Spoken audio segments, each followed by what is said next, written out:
Olá, gente, boa noite, tudo bem com vocês? Quanto tempo, né? Pois é, hoje nós vamos aqui conversar sobre um pouquinho sobre a influência dos espíritos em nossas vidas. E antes disso, nós vamos fazer uma prece, pedir ao Mestre Jesus que nos dê a tua luz, a tua serenidade, a tua inspiração, que abençoe a todos nós, encarnados e desencarnados, para que sejamos cada dia mais mensageiros e trabalhadores do Cristo nesta seara tão grande que é a terra em que nós estamos, a qual nós estamos ligados. Muito obrigado, Senhor, pela oportunidade do serviço. Que assim seja. Pois é, gente, conversar sobre esse assunto que parece um assunto já tão batido, né? Tão falado e refalado, mas tão necessário sempre. Bom, de um senso comum hoje, que sim, nós já estamos estudando a doutrina espírita há mais de um século, né? Alguns de nós estamos tendo contato há pouco tempo e uma parte de nós já estamos estudando sobre isso. E não seria legal a gente ter só a teoria, né? Ter só este conhecimento já pronto em nossas mentes. É importante que a gente tenha vivência dessas colocações, daquilo tudo que está escrito. Porque, em essência, esse capítulo, ele vai falar que sim, os espíritos nos influenciam, os espíritos nos veem, eles podem sim acompanhar os nossos pensamentos, entender o que nós estamos pensando.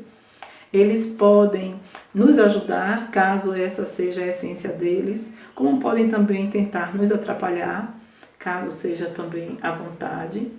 Ou seja, os espíritos nos influenciam mais do que nós imaginamos.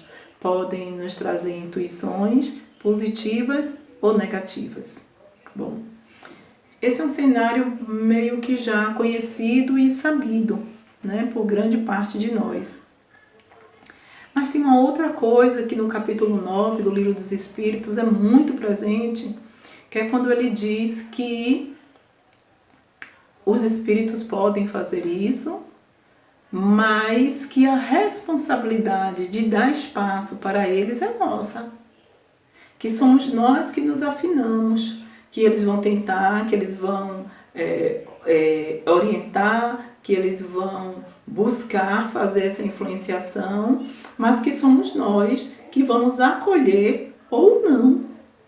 Acolher ou não. Seja essa orientação positiva, seja essa orientação negativa. Né?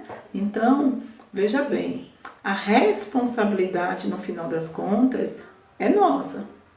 Né? Somos nós que temos o compromisso de refletir sobre aquilo que nos está sendo intuído. E somos nós que temos a responsabilidade pela tomada de atitude que vamos ter. A atitude é nossa. Então, isso é muito importante para a gente conseguir refletir sobre esta situação, sobre este tema. E tem uma outra questão que também é muito recorrente nesse mesmo capítulo, que é a questão do padrão vibratório. Que essa sinergia que vai acontecer, ela vai depender muito de como eu vibro. Só se assemelha àqueles que têm padrões de pensamentos parecidos.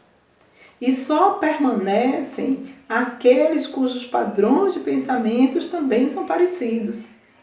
Se os nossos padrões de pensamentos eles são antagônicos, a gente até se encontra, porque até as pedras se encontram. Mas dificilmente nós seguimos juntos. Por quê? Porque termina que um repele o outro, já que os pensamentos não se coadunam. Então, como eu estou vibrando, como eu estou pensando, o que eu penso, o que eu falo e o que eu faço, tem muita significância quando nós estamos falando da influenciação espiritual. Né? Então essa influenciação, ela vai depender muito das minhas tomadas de decisões e do meu padrão vibratório, de como é que eu estou emergindo, como é que eu estou enviando meus pensamentos. E como é que a gente vai, então, ver tudo isso na vida? Né? Como é que isso vai acontecer na vida? Isso vai acontecer na vida através das nossas colocações. Como é que a gente está se situando nesse espaço? O planeta que nós vivemos é um planeta efervescente. É um planeta que tem todos os dias muitos dilemas. Todos os dias nós somos afetados por notícias de todos os matizes. Né? Todos os dias nós recebemos informações de diversas ordens. Nós somos chamados a lidar e a conviver nessa vida social. E é preciso que seja assim. E nesta vida social existem muitas crenças, nessa vida social existem muitos paradigmas e em algum momento eu tenho que me posicionar em relação a eles. Né? Então, tem pessoas que elas são preconceituosas. E o preconceito, ele existe. Há diversas diversidades, as diversas diversidades é ótimo, né? Há diversas diferenças. Então, existe o preconceito pelo gênero, né, que se desfaz muitas vezes do gênero feminino na maior parte das situações. Existe o preconceito à cor da pele, existe o preconceito cultural, pela sua capacidade cognitiva ou não, existe o preconceito pela sua colocação social, né? Onde você vive, onde você está inserido, existe o preconceito com as pessoas com deficiência, existe preconceito pela orientação sexual. E todo o preconceito, ele é imbuído, o que a base dele é a falta do respeito. A falta do respeito ao direito do outro. Ao direito que muitas vezes está garantido legalmente, não só numa legalidade material de um país, de um local, como a uma constituição divina, onde todos somos, sim, filhos de Deus e, portanto, herdeiros dos mesmos direitos, principalmente o direito à vida e ao direito de expressão. Né? Então, quando a gente toma uma decisão de ter algum nível desses preconceitos, nós estamos atentando contra esta vida. Nós estamos atentando contra uma legislação, seja uma legislação humana, seja a legislação divina. E isso reflete o meu tipo de pensamento. Isso reflete um valor, uma orientação. Isso reflete e fala sobre como estão ainda as minhas concepções ao que é justo. E, obviamente, isso vai refletir um nível energético, né? Vai refletir uma energia. Essa energia que se reflete, ela vai encontrar outras energias que se parecem com isso. E essas outras energias que se parecem, elas podem estar encarnadas ou elas podem estar desencarnadas. Quando a gente pensa no processo da escravidão, que o nosso país esteve mergulhado durante aproximadamente 400 anos, muito se matou, muito se violentou de todas as formas, se violentou de todas as maneiras, né? Fisicamente, sexualmente, mentalmente, moralmente, se destroçou com vidas. E muitos corroboraram com aquilo, muitos acreditando que estavam no seu direito de fazer, fizeram atrocidades com seres humanos. Quando a gente já tem a informação, e naquela época já se tinha a informação, de que matar está contra a legislação divina, né? de que desrespeitar o outro está contra a legislação divina. O decálogo, independente, né? O decálogo já estava lá descrevendo que isso era um atentado à legislação divina. E nós empanamos as nossas consciências com o direito à propriedade, né? Como se uma vida fosse propriedade de alguém. Nós empanamos a nossa consciência com valores totalmente abjetos e escravizamos. Aquelas pessoas foram escravizadas, aquelas pessoas foram violentadas. E obviamente, gente, quando esse pensamento ele é proposto, ele não é proposto somente por quem está aqui, só pelos que são visíveis aos nossos olhos. Existe também uma construção para além dos olhos da matéria. O móvel que vai levar a isso, normalmente é o móvel da vingança, do egoísmo, né? Da maldade, que estão em posição contrária ao que é a legislação divina. E a consequência de atitudes como essa é cada vez mais violência, cada vez mais dor, cada vez mais discórdia, cada vez mais egoísmo, e a humanidade não sai desse ciclo doloroso, né? Então, quando a gente toma a decisão de seguir uma determinada ideia, de seguir um determinado valor que está contra essa legislação, nós vamos ter perto de nós companheiros que estarão nos intuindo, nos induzindo e se alimentando das nossas próprias ideias. Não é algo que é assim, alguém está me influenciando e eu, como um papel solto ao vento, vou me levando. Não é assim. Aqui se sugere uma ideia e aqui aceita essa ideia porque tem uma conexão, porque está junto. Então, as dores que se sucedem, o sofrimento que se sucede a isso, é responsabilidade desses dois. É responsabilidade de que se agrupou nessa ideia e manteve essa ideia e persistiu nessa ideia e gerou toda a dor que se gerou. Eu estou trazendo um modelo, né? Um exemplo baseado na escravidão, mas existem tantos outros. A própria mulher. O quanto esses indivíduos, né, femininos, eles foram subjugados, eles são subjugados. Quantos são classificados como inferior. No Brasil, apesar de todo o preconceito que ainda existe, ainda há uma expressão maior, mas existem lugares no mundo onde a expressão dessas pessoas é basicamente nula, elas não podem falar, não podem dizer, elas não podem estar nos lugares sociais que os ditos melhores, como os do sexo masculino, podem estar.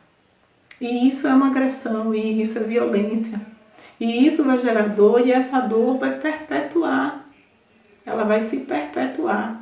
E esse nosso projeto de evolução, esse nosso projeto de crescimento, esse nosso projeto de desenvolvimento, cada dia que passa vai se distanciando. Por quê? Vai se distanciando porque a gente não consegue chegar no nível de harmonia que nós precisamos chegar para ter a paz que sonhamos, decorrente da paz, a felicidade. Aliás, antes da felicidade, na verdade, antes da paz, essa harmonia ela é importante para a justiça social.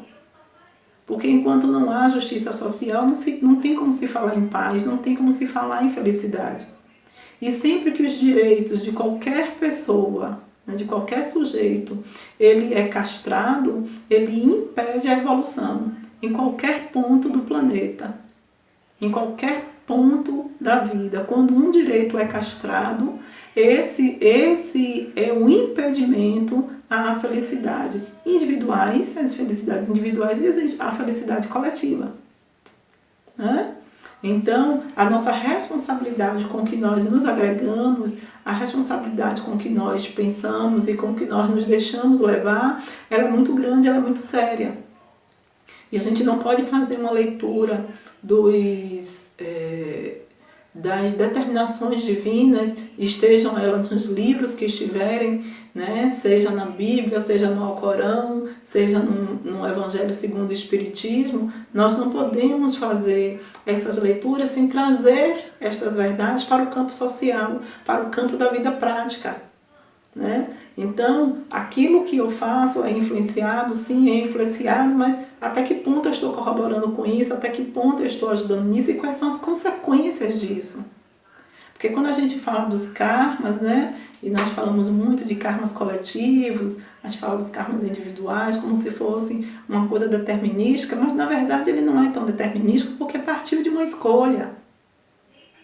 Nós escolhemos isso em algum momento, nós escolhemos ter uma atitude em algum momento.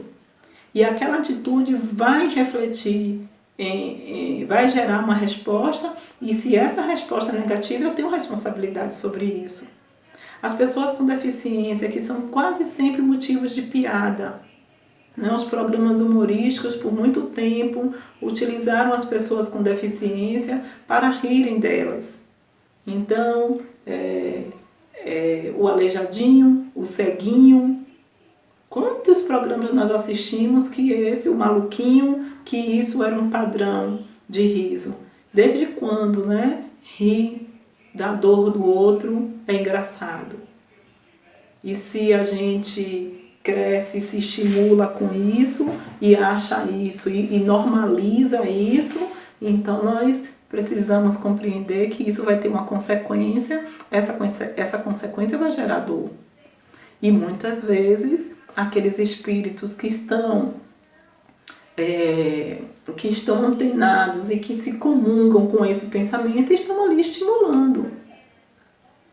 Então, todo pensamento nosso, seja pessoal, seja influenciado, a responsabilidade é da gente e isso vai gerar uma consequência. Como é que a gente vai fazer, então, para melhorar esses níveis de influenciação? De que forma é que a gente pode trazer para nós as melhores influências a partir de nós próprios? É igual de encarnado para encarnado. Meu pai costumava dizer assim, é porque alguém vai chamar você para pular da janela, você vai pular? Né? Então é porque alguém vai chamar você para roubar que você vai roubar? Não, o outro vai fazer a proposta que ele quiser fazer. Cabe a mim saber se eu vou aceitar essa proposta ou não. Cabe a mim. Isso vale de encarnado para encarnado, isso vale de encarnado para desencarnado, isso vale de desencarnado para desencarnado, isso vale de desencarnado para encarnado. Né? Em todas essas conjunções, essa regra está valendo. Agora, como é que eu vou conseguir manter a fortaleza para melhorar, né? E aceitar que as influenciações que cheguem até mim sejam as melhores? Pelo meu processo de autoeducação. Esse é um tema que tem sido muito recorrente para mim. Eu tenho falado isso de maneira quase que constante. Né? É o meu processo de autoeducação. O que é o processo de autoeducação? Ele começa num processo de reflexão, que foi tão proposto agora pela vida nesse momento de pandemia. Né? Quando a gente foi obrigado a parar um pouco o nosso corre-corre, as nossas ações desenfreadas em busca muitas vezes do consumismo, para que a gente tivesse um tempo de refletir. Refletir de que forma esse mundo está, refletir de que maneira eu estou me relacionando com esse mundo, refletir sobre os meus próprios valores, refletir de que forma eu vou me relacionar com este ambiente multi-sócio, político, cultural, em que lugar deste ambiente eu vou estar e eu vou me posicionar. Então, essa pandemia foi para a gente ter um tempo de conversar com si próprio, consigo próprio, a fim de que as nossas decisões sejam decisões tomadas a partir de um movimento sereno e de repente mais conjugada com a lei divina. Certamente, quem teve a oportunidade de aproveitar a pandemia teve um crescimento significativo, porque a autoeducação ela começa a partir da reflexão de coisas simples do dia a dia, né? É porque a gente às vezes pensa que o preconceito está só no outro. Às vezes a gente pensa que a maldade está só no outro, que a inveja está só no outro, né? Que o melindre está só no outro. E creio que foi um momento em que a gente começou a mergulhar em si próprio e perceber que isso tudo está dentro da gente também. Que a gente também está muito recheado disso, né? Que a deseducação está no outro, que a falta de senso coletivo está só no outro. E quantas vezes nós nos vimos, talvez, aí, tendo essa noção de que também ainda temos muito disso para trabalharmos. Tem alguns dias eu fui ao dentista e chegando lá,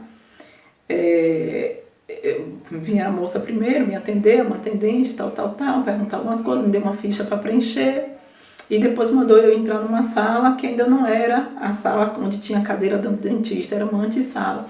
E chegou uma menina, uma senhorinha, uma moça negra, né? Começou a conversar comigo. E eu fiquei sem saber se ela era a dentista ou se ela era mais uma atendente. Depois eu percebi que ela era dentista. Mas naquele átimo de segundo, eu não acreditei que ela era dentista. Por quê?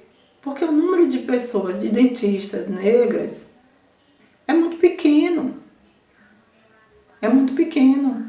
E olha que eu, que já estou com uma consciência, né, trabalhando a minha consciência para essa questão do racismo, para essa questão do preconceito, naqueles rápidos segundos me bateu a dúvida. Olha como isso é estrutural, como isso está dentro da gente, né? Então, daí ainda deu para perceber, precisa ficar mais atenta. Qualquer uma daquelas pessoas poderia ser a dentista, mas geralmente o modelo que a gente busca é o modelo eurocêntrico, né? É o modelo dominante do branco, ali naquele lugar. Dificilmente nós nos vemos nesse lugar, e quando nos vemos ainda é motivo de surpresa. Então, Patrícia, o que é que isso tem a ver com o tema? Tem a ver com o tema porque se eu não tenho cuidado, se eu não começo a refletir sobre em que nível o preconceito existe em mim, eu posso continuar alimentando esses preconceitos estruturais contra a mulher, contra o negro, contra o gay, contra o deficiente, e isso tudo vai tendo um reflexo social. E isso tudo vai sendo alimentado por encarnados e isso tudo vai ser alimentado por desencarnados. Porque nessas relações de vingança, tem muito disso, de incentivar a maltratar, de incentivar a ter preconceito, de incentivar a ser bem maldoso com esse outro. E quando pensa que não estamos nós lá, tendo atitudes que geram dor e que geram sofrimento. Porque quando se coloca no lugar do outro, de quem é violentado, é sempre muito doloroso, né? Então, esse processo de reflexão, ele é importante. Ele é importante porque também me pergunta de quais são os meus valores. Que valores eu estou cultuando? Que valores é que estão me orientando nessa vida? Que valores é que estão me impulsionando nesta vida? Porque estes valores falarão sobre mim, né? Que ideias, neste exato momento em que eu estou aqui vivendo, eu estou compartilhando. Que ideias são essas? Porque as ideias que eu estou abraçando, eu estou falando de mim e eu estou falando das companhias que estão ao meu redor. Porque ao meu redor existem todo tipo de espírito. todo tipo de espírito. Mas aquele que vai se filiar a mim, aquele que vai ter um vínculo mais perto de mim, é aquele que se assemelha a mim. Então, sim, no meu processo de autoeducação, eu preciso questionar quais são os meus valores. Eu preciso falar também dos meus níveis de medo e de ansiedade e de angústia e como é que eu estou trabalhando o meu sistema de crença, como é que está o meu sistema de fé. Porque o sujeito que duvida de tudo, o sujeito que não acredita nem em si próprio, é um sujeito fácil de ser influenciado, né? Muito fácil de ser influenciado. Por que ele é um sujeito fácil de ser influenciado? Porque tudo é muito frágil fora da fé. Fora da fé tudo é muito frágil. Tudo se quebra com muita facilidade. A gente termina botando muito valor e muita força naquilo que se vê e naquilo que se tem, no concreto. Quando as coisas mais fortes, elas tendem a ser as abstratas. Aquilo que eu não vejo, aquilo que eu não pego.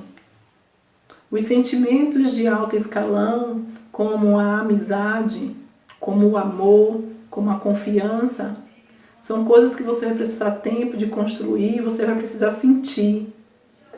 E se você não acredita em nada, você nunca vai conseguir sentir isso, porque você vai estar sempre achando que o outro vai estar lhe traindo. Você vai estar sempre achando que o outro vai estar te desmerecendo, que o outro vai estar pronto a lhe atacar. E quando a gente tem esse pensamento, nós vamos atrair pessoas com esses pensamentos. E se eu estou pronto, se eu acho que a qualquer momento, toda hora, alguém está pronto para me atacar, eu serei um sujeito na defensiva, o tempo inteiro na defensiva. Alguém que está na defensiva o tempo inteiro, vai terminar atacando. Porque para muitas pessoas que estão na defesa, o tempo inteiro na defesa, é porque elas estão prontas para atacarem o tempo inteiro. E isso vai se transformar em problema ao longo do tempo. Então a minha fé, ela termina sendo um caminho de refazimento e de encorajamento. De saber que mesmo com todos os problemas, com a diversidade das pessoas, com pessoas que são boas, pessoas que não são tão boas, de pessoas que são capazes de me trair e outras que me são muito fiéis, mas o meu sistema de fé pessoal, né, e de fé em Deus vai me dizer que na minha vida só vai permanecer aquilo que for bom e for necessário. Aquilo que não for bom e não for necessário não vão ficar. E isso me tranquiliza, isso me relaxa. Que algumas vezes sim, eu serei traída. Sim, acontece por uma necessidade de crescimento e de amadurecimento. Não significa que todas as pessoas que vão fazer parte da minha vida vão me trair, vão me enganar. Né? E se eu estou dentro de um processo onde todas as pessoas estão me traindo, estão me enganando, eu tenho que também me perguntar se eu não estou fazendo o mesmo. Porque existe uma lei de atração. Né? Essa lei de atração põe no seu campo energético aquelas pessoas que se assemelham com você. Então, se você está vivendo essa experiência o tempo todo, tem que parar para saber se ou você está muito na defensiva e está recebendo isso porque termina buscando, seu pensamento busca aquilo que você tem mais medo, ou porque você está agindo semelhante a isso. Né? Então, todo esse processo de mergulho pessoal, ele vai trazer essas reflexões e vão me ajudar. Resultado também da falta da fé e do nosso sistema pessoal de crença é a culpa. A culpa, ela nos desregula completamente. Ela nos desregula completamente. A culpa, ela faz com que esse sujeito fique muito propenso às influenciações negativas. Porque a culpa faz com que a gente deixe de enxergar o nosso lado luz. A culpa, ela nos macera e ela não considera também o nosso lado humano, o nosso lado de aprendizes. Nós vamos errar, inevitavelmente nós vamos errar. E a gente precisa ter paciência consigo próprio para lidar com os erros. para lidar com as próprias falhas, para lidar com as próprias dificuldades. E entender que muitas vezes a gente vai machucar o outro e a gente vai se machucar. Então vai ser num processo também de autoeducação que a gente vai poder dizer assim, tudo bem, eu errei, né? Eu não deveria ter feito aquilo, eu não gostei de ter feito. E aí a gente se propor, né, um novo caminho de não rescindir naquela falha. De não rescindir naquela falha. Mas de fazer um plano de reajustamento com quem a gente machucou, com quem a gente feriu e seguir. Porque aquele que crê, aquele que tem fé, sabe e vai saber que o erro vai fazer parte, vai se perdoar, vai pedir perdão e vai seguir. Porque é preciso seguir. Na hora que eu congelo na culpa, é porque eu não acredito nesse sistema da vida. Né? É porque eu não acredito, né? E eu sou tão ali fechado, tão inflexível no meu próprio erro, na minha própria dor, que eu não me permito mais ir para frente. E não precisa tornar o castigo maior do que ele é em si mesmo. Errou, doeu, machucou o outro, pediu perdão, vamos refazer, vamos recompensar e vamos recomeçar. Né? Aí o que acontece? Muitas vezes nós terminamos dando mãos a processos obsessivos graves, porque muitos espíritos que não nos querem bem, eles vão utilizar esse artifício da culpa.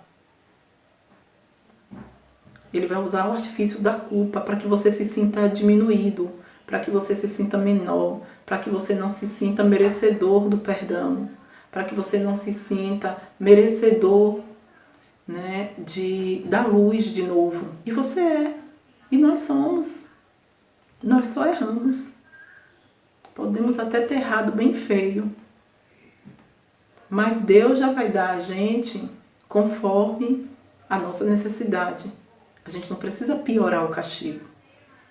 E verdadeiramente, nenhum de nós temos a moral de apontar para quem quer que seja o dedo, dizendo você é pior do que eu. Quem é pior que quem aqui? Qual é o erro mais grave, o erro menos grave? Não dá para se fazer comparativo da gravidade, porque depende de uma série de fatores. E mais ainda, quem é capaz de julgar? Quando o próprio Jesus diz, não julgueis, e ele diz isso porque para a gente julgar, a gente precisa conhecer toda a estrutura. A gente precisa conhecer tudo que envolveu aquele erro. E muitas vezes aquele erro não veio apenas daquele momento. Nós somos seres reencarnantes. As nossas histórias, elas vêm de séculos. O que parece tão simples, ele pode ter uma rede intricada de situações. Uma rede intricada de situações, certo? Então não dá para julgar, não dá para saber o que é certo, quem errou, quem não errou, quem errou mais, quem errou menos. Então é muito perigoso a gente fazer isso. Então o melhor que a gente faz é não julgar mesmo. Esse processo de autoeducação passa também pela capacidade de ser flexível, né? De dizer assim, o que é a flexibilidade? A flexibilidade é a minha capacidade de me adaptar às mudanças que vão ocorrer o tempo inteiro.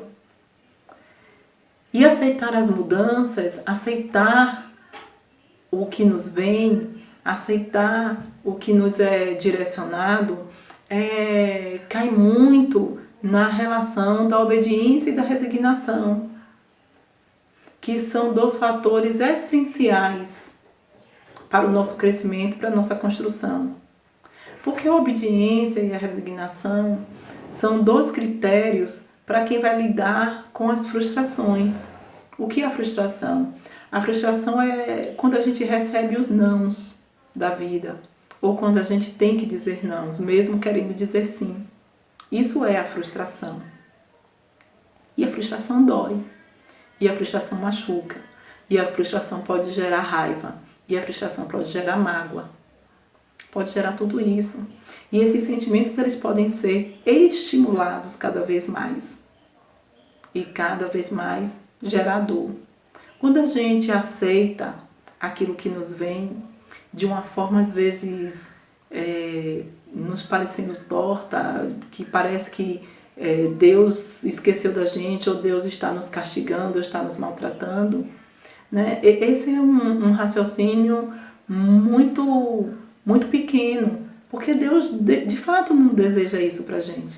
Toda vez que uma situação nos acontece fora do nosso querer, é porque ela é necessária. Ela vai trazer frutos extremamente positivos, sem a menor dúvida. A gente só vai ter que esperar o tempo.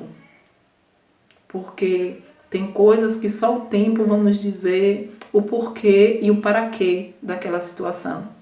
Então, quando a gente diz assim, que a gente está acatando, né, a obediência, a aceitação da razão, a resignação, a aceitação do coração, né? Quando a gente está dizendo isso, é porque eu estou dizendo que eu creio num Deus maior, que eu creio na força da vida, que eu creio que esta vida tem algo, sempre traz algo de bom para mim, sempre traz algo de bom para mim.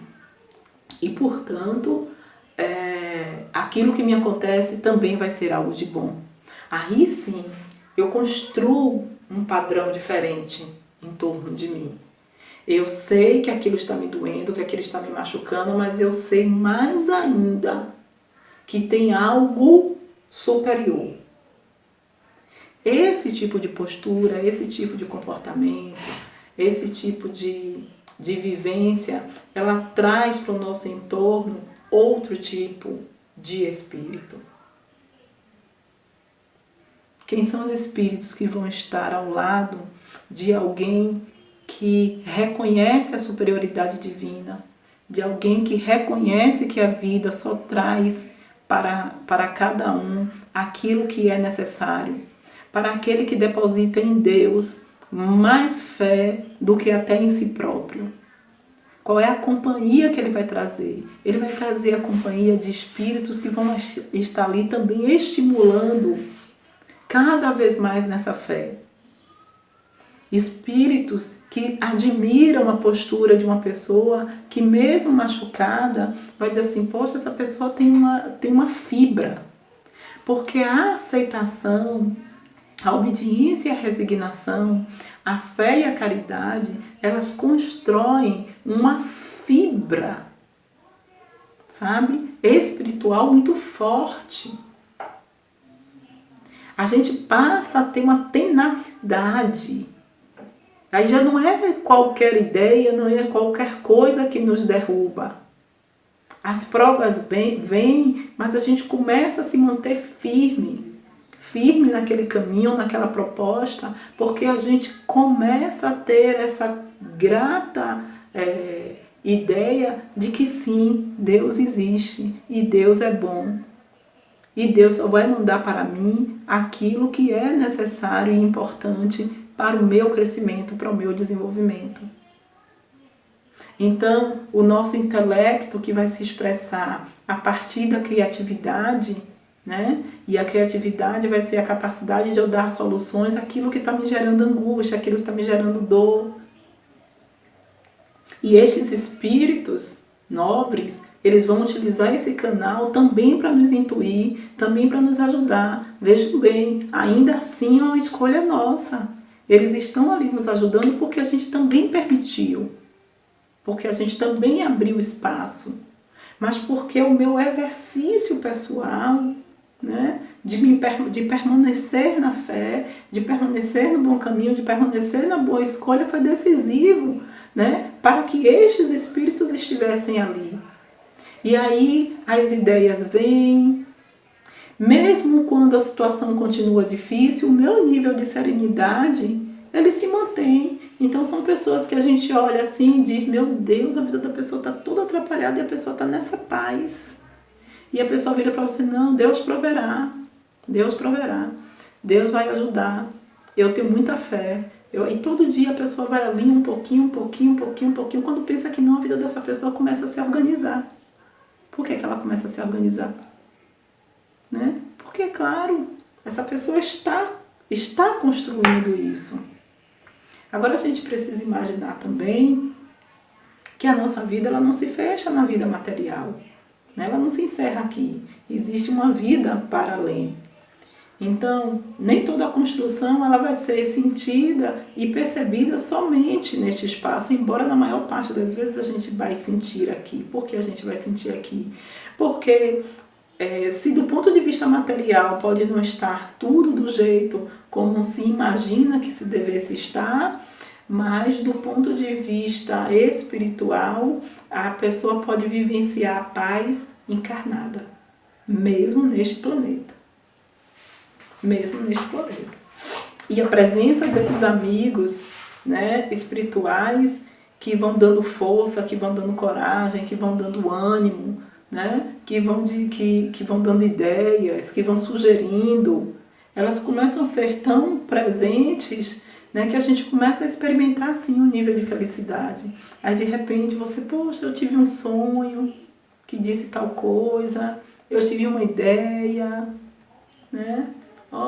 Tava aqui do nada, apareceu uma pessoa que me ajudou, tava numa situação tão difícil e de repente aquela pessoa que eu não via há anos apareceu, me fez um favor e me ajudou tanto naquele momento. E quando a gente realmente está imbuído desse sentimento, o que é que acontece? A gente desenvolve também um sentimento de gratidão. Aí vocês veem que um processo lá que parece que não tem nada a ver, né? Esse processo de autoeducação, que vai trazendo as reflexões, que vai nos ajudando nas tomadas de decisões mais coerentes com a lei divina, né? Vão corroborando para esse nível de pacificação interna. Então vão corroborando com esse nível de pacificação, não só interna, mas também como vão expandindo, né, para essa pacificação social. É assim que a gente começa a compreender o processo de paz. Então, os espíritos influenciam as nossas vidas, sem sombra de dúvida, né? Os espíritos estão mais presentes do que nós imaginamos.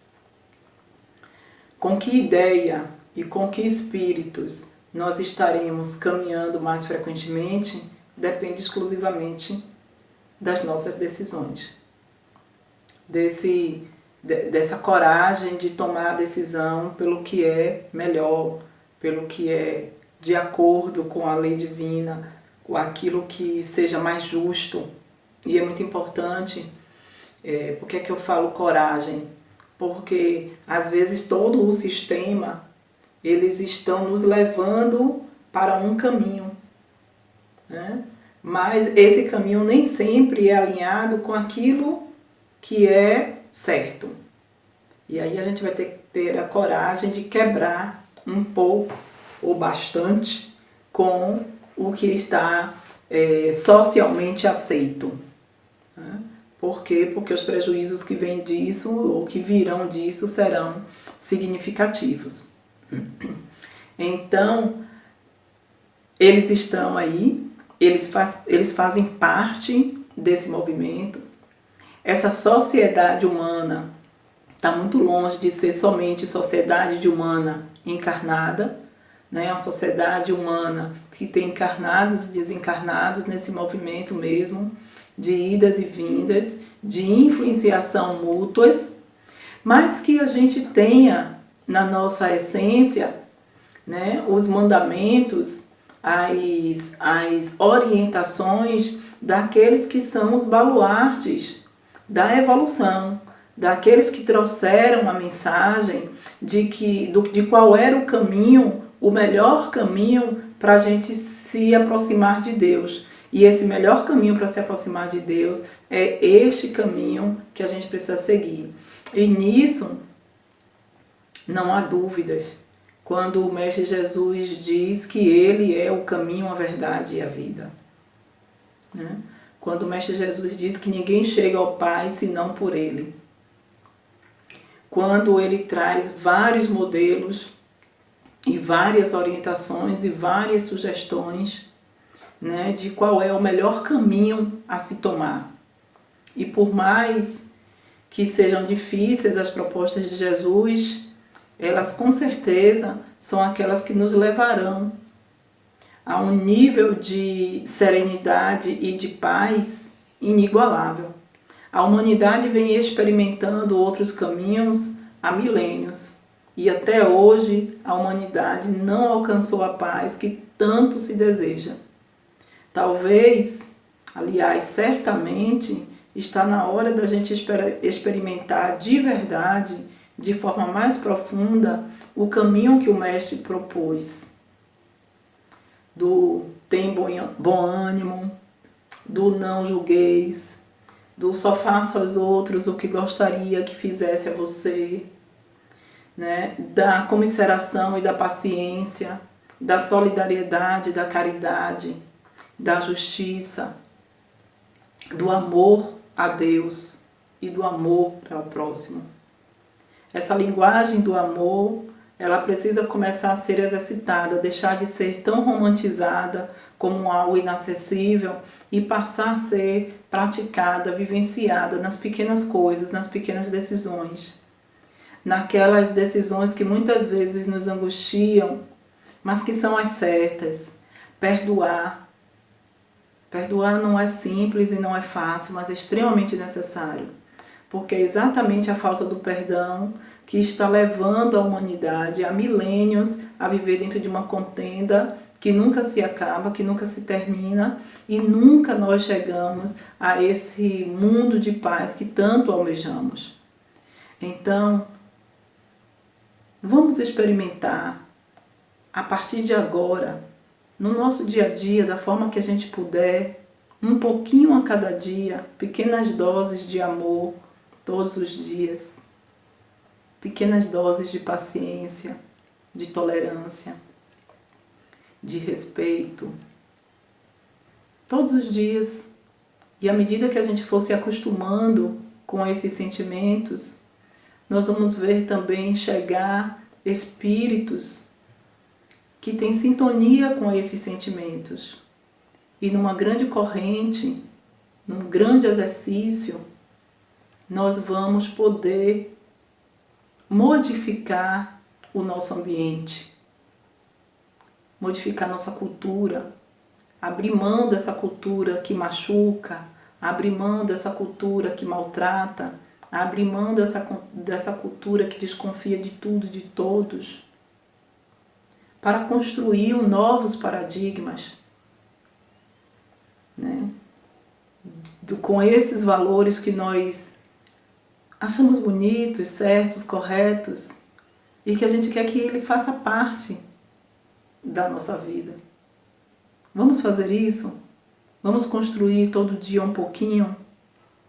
Vamos todos os dias trazer para o nosso lado esses espíritos?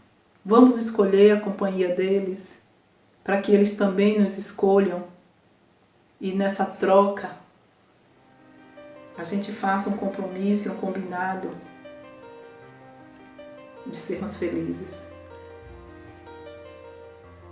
Amigo e Mestre Jesus, nos dê a tua permissão. Amigo e Mestre Jesus, nos oriente e nos fortaleça. Amigo e Mestre Jesus, nos encaminha e nos encoraja. Amigo e Mestre Jesus, não desista de nós. Que assim seja, hoje e sempre. Amém.